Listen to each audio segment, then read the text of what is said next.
Bom dia a todos. Quero dizer da minha satisfação de estar aqui.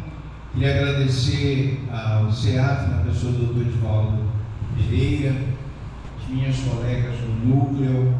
Muito obrigado pelo convite, doutora Viviane, doutora Luciana, doutora Helena. Quero também mandar um abraço especial à nossa colega Darlene Pereira, que representa aqui a violência doméstica.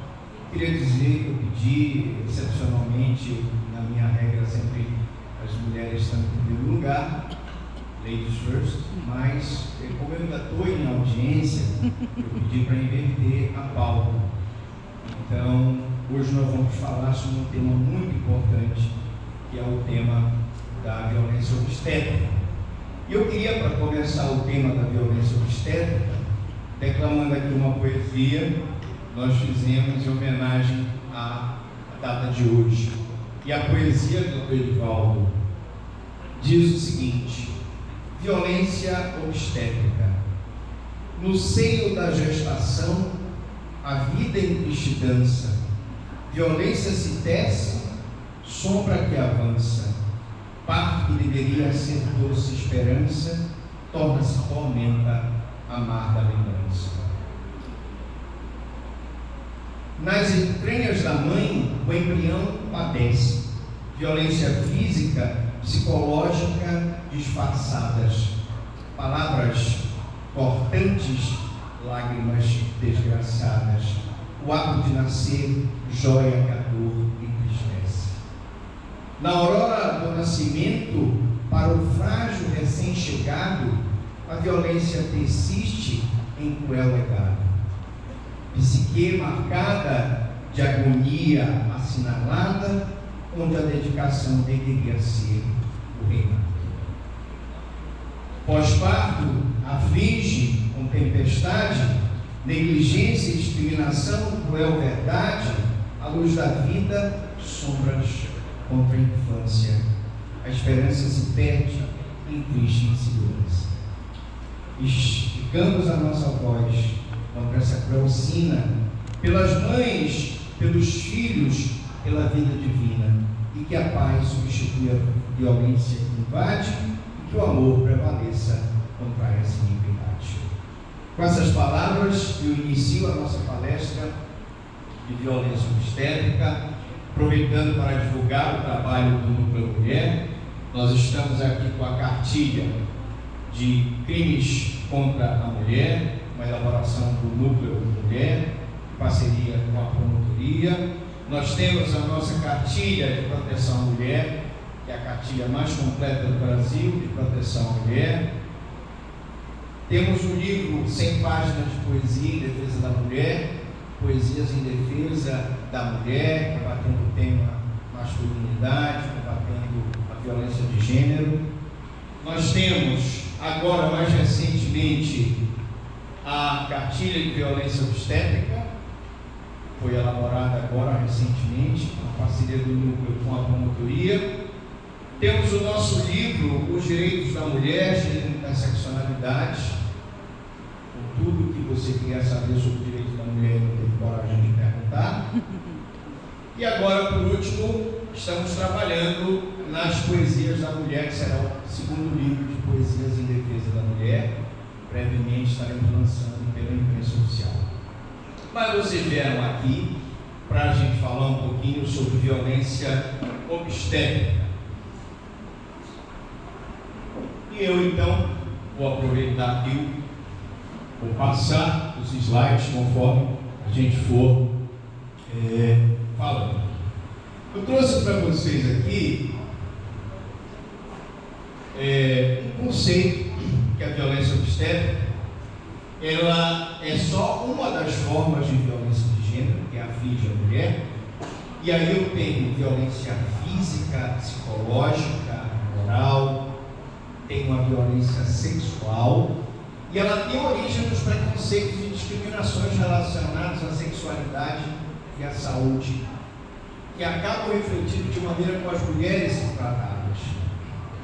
E aqui, quando a gente fala de violência obstétrica, a gente tem que falar da vulnerabilidade da mulher. E ela sofre essa violência por conta da vulnerabilidade. Primeiro porque ela, frente a certas doenças e causas de morte, está mais relacionada com a situação de discriminação que a mulher sofre na sociedade, infelizmente.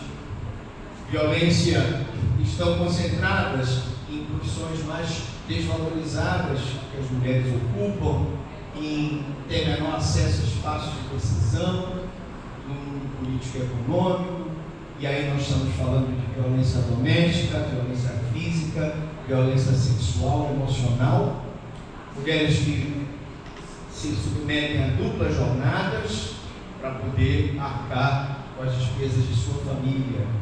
E entre outros aspectos aqui que foi falado na brilhante palestra que me antecedeu, sobre a questão de classe social, raça, etnia, idade e orientação sexual, que também são formas de discriminar a mulher.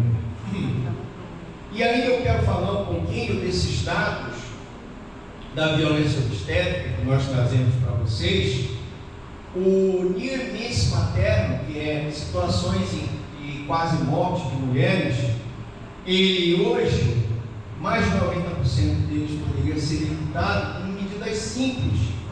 Nós temos situações de violência obstétrica por excesso de episiotomia, que é justamente o corte do períneo da mulher, o famoso ponto do homem, quando esse períneo é costurado depois dessa cirurgia, a litotomia, que é a remoção dos pelos pubianos, questão da ocitocina no trabalho de parto, infelizmente é utilizada e tem gerado problemas para mulheres que se devem dar o seguimento normal ao procedimento de parto. A manobra de Prinsley, pressão na parte superior da barriga da mulher para que a criança saia, já está comprovado cientificamente que não tem nenhum benefício, pelo contrário, provoca malefício. E aí, também eu posso incluir nessa violência obstétrica a baixa inclusão do acompanhante no parto. Somente 18,8% tiveram acompanhante no parto. Isso é uma lei que assegura o acompanhante, 11.108 de 2005. E aí, entre 2016, os 2.000, dado de 2016, 2.857 milhões, 2.857.800 nascidos, nós tivemos as taxas de cesariana 56,51%, parto normal 44,49%. O que a gente observa? Infelizmente, existe uma preferência pela cesariana. A cesariana não é mais adequada, o adequado seria o parto normal. E eu tenho aqui muitas situações são motivadas pelo medo do parto, e as mulheres do setor privado, por conta desse medo do parto, acabam sendo 87,5% dos nascimentos por parto cesariano. Eu preciso conscientizar essas mulheres que eu também tenho um problema de inadequada atenção à gestante em 68% dos casos. Partos prematuros, 11%, com peso abaixo de 2,500 gramas, 8%. Uso inadequado desnecessário de aspiração de vias aéreas, gástrica, oxigênio inalatório nessa gestante, que também caracteriza violência, quando principalmente ela é manipulada por vários profissionais. Ela não tem o direito de se alimentar corretamente, porque eles impõem que ela fique em jejum. Quando são aplicadas medicações que ela não concordou com o plano de parto, e a não viabilização do contato de pele. Também temos muitos casos em que a mãe é impedida de ter um contato imediato com a sua criança. E aí, por que, doutor Franklin, o senhor então defende o parto normal? Porque a cesariana, para quem não sabe, ela gera uma série de problemas que eu enumerei aqui, hemorragia, transfusão uterina, histerectomia, infecções puerperais, endometrite, depressão, dor, embolia pulmonar, coagulação vascular disseminada, reinternação, reoperação, e também temos maior risco reprodutivo na gravidez subsequente, questão dos abortos espontâneos, implantação anômala de placenta, hemorragias, histerectomias, gravidez ectópica, são consequências da cesariana. Então é preciso haver uma campanha pública em defesa do parto normal e do enfrentamento à violência obstétrica. Por quê?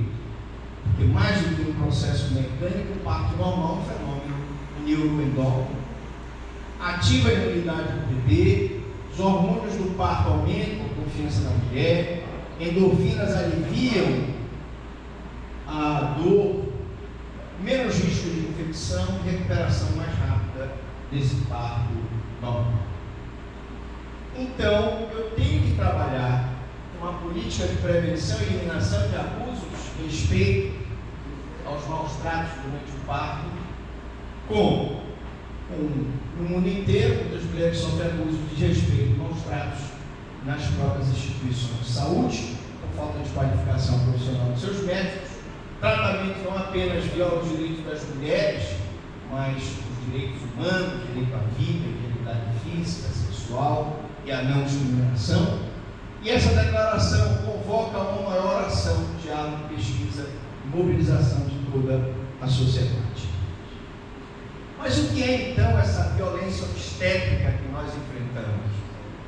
Violência obstétrica vivida no momento da gestação, do parto, do nascimento, do pós-parto. Então eu tenho antes do parto, durante o pré-natal, durante o parto, na hora em que ela vai fazer o parto normal ou a cesariana, e são praticados atos de violência física, como corte do períneo, corte da vagina, sexual, quando, por exemplo, vários profissionais de saúde tocam na mulher, sem o seu procedimento, sem sua orientação, assim como pela negligência na assistência e também na discriminação.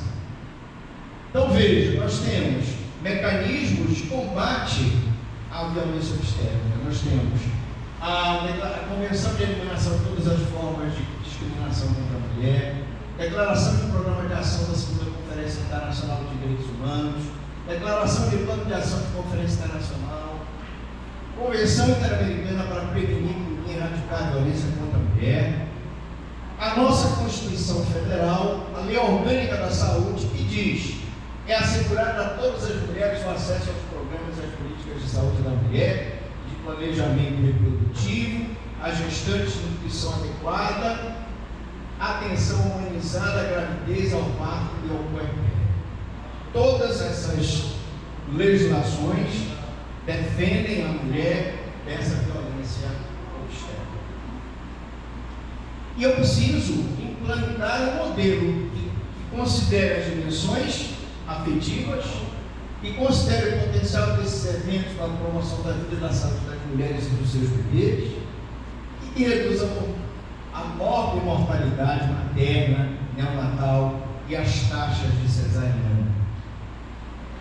Evidentemente que eu preciso fomentar a implantação de um novo modelo de atenção em todo o sistema de saúde, organizar a rede de atenção à saúde materna e infantil e reduzir a mortalidade materna e infantil. E quais são essas diretrizes, doutor Franco? Nós temos a orientação de mulheres brasileiras e profissionais de saúde nos âmbitos públicos e privados sobre importantes questões de estimular o parto normal e combate à violência obstétrica. Então, eu preciso valorizar o protagonismo da mulher, reduzir as altas taxas de intervenções necessárias, como a aplicação de oxitocina, como a raspagem de pelos pubianos e outros métodos que são ultrapassados e que refletem a violência obstétrica que a mulher sofre.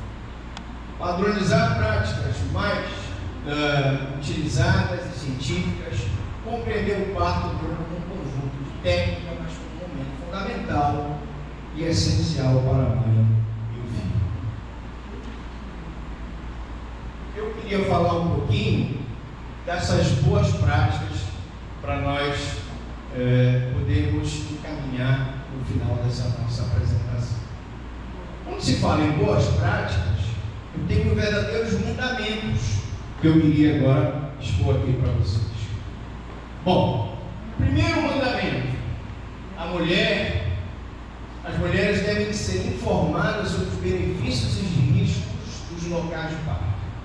Você, mulher, tem o direito de saber aonde você vai parir, onde aquela criança receberá o tratamento pré-natal, os profissionais que serão responsáveis por aquele evento. Parto de baixo risco pode ser realizado pelo médico obstetra, enfermeiro obstetra e obstetriz. É importante salientar que a inclusão de enfermeiro e obstetriz tem provado a ciência que reduz a possibilidade de intervenções, maior satisfação das mulheres e menos violência doméstica e obstétrica.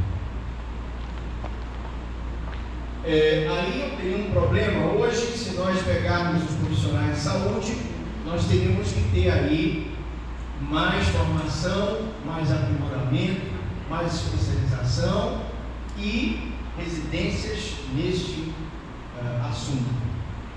Seria necessário mais profissionais de saúde para atender essa demanda. O outro mandamento, número 3, seria: mulheres em trabalho de parto devem ser tratadas com respeito, ter acesso a informações e serem incluídas na tomada de decisão. Por que a mulher é impedida de se alimentar? Por que a mulher é impedida do parto normal e é induzida a uma cesariana?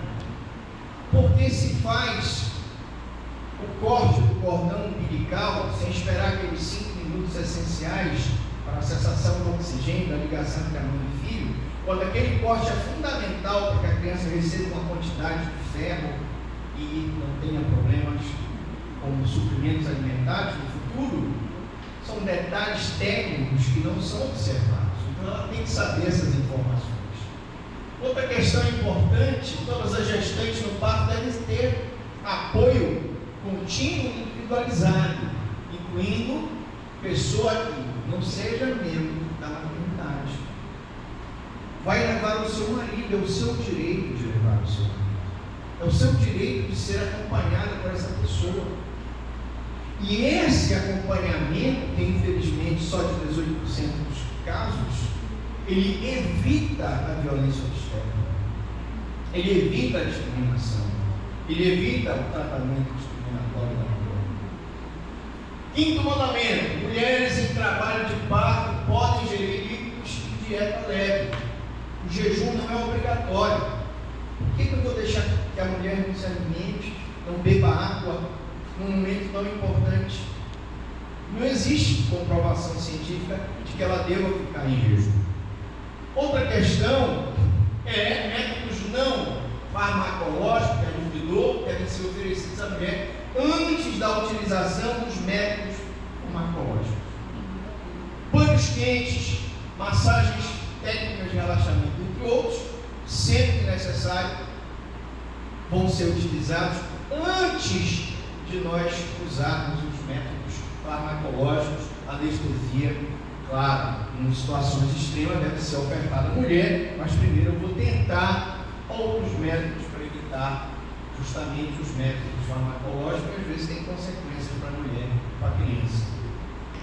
Sétimo mandamento: as mulheres devem ser encorajadas a se movimentarem e adotarem posições diferentes da deitada. Por que eu vou obrigar a mulher a ficar em determinada posição? E pior, em algumas situações, as mulheres são amarradas no leito, são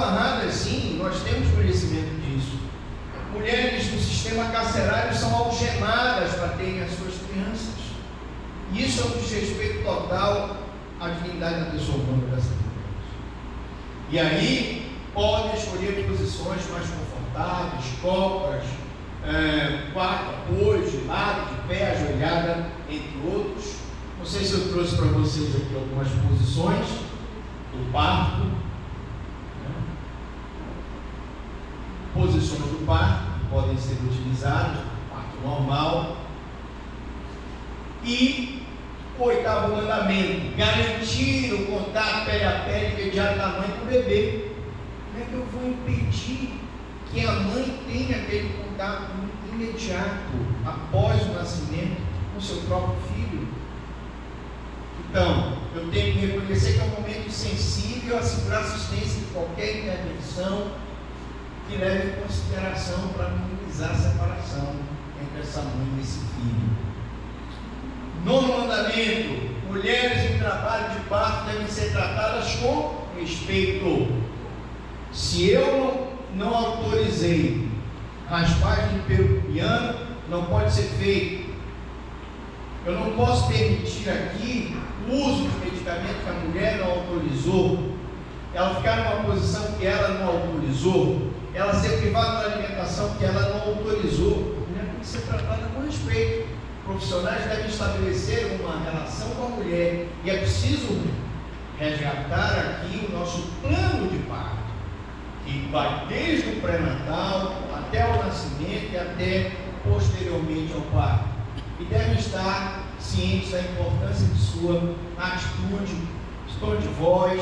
Não pode gritar com a mulher, não pode discriminar a mulher porque ela é negra, porque ela é parda, e ler e discutir com a mulher o plano de parto. Insisto aqui numa campanha que nós temos que fazer para estimular o plano de parto. E você, mulher, que sofre violência obstétrica, deve pegar o prontuário médico e procurar as autoridades para denunciar. 10º mandamento: restrição às internações que hoje são rotineiras. E aí, o que é violência obstétrica? São essas intervenções aqui que caracterizam a violência obstétrica. Episiotomia, que é o corte no períneo, em hipótese nenhuma deve ser feito, nem aquele ponto do homem, como diz na gíria. Aceleração do parto, uso de medicamentos para acelerar aquele parto, deve ser seguida a sequência normal. O fórceps, uso de instrumentos para retirada do bebê.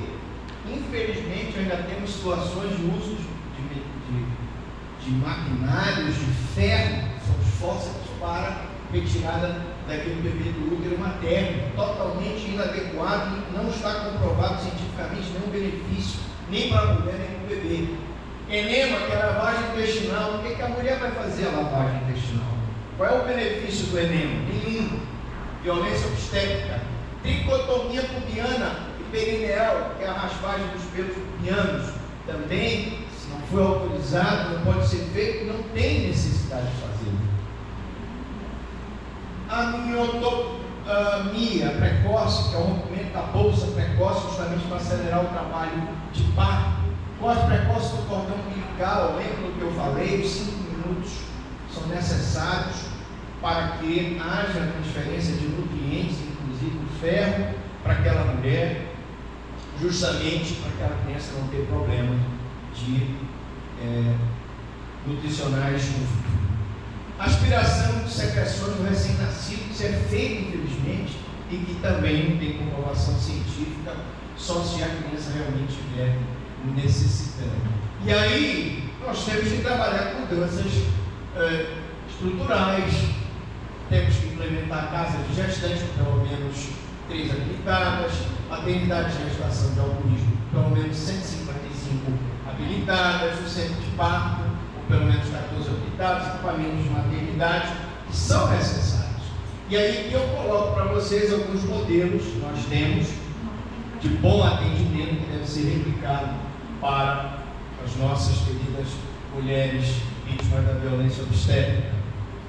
E claro, não se pode falar sobre violência obstétrica se eu não tiver um trabalho muito correto, digno de qualificação de hospitais de ensino para boas práticas obstétricas. Esses mandamentos que eu acabei falando aqui, eles devem ser objeto de um curso de qualificação profissional para qualificar o ensino, o exercício da obstetria, formação de profissionais para esses trabalhos de parto, redução da nobre mortalidade materna e neonatal. É um trabalho que deve ser feito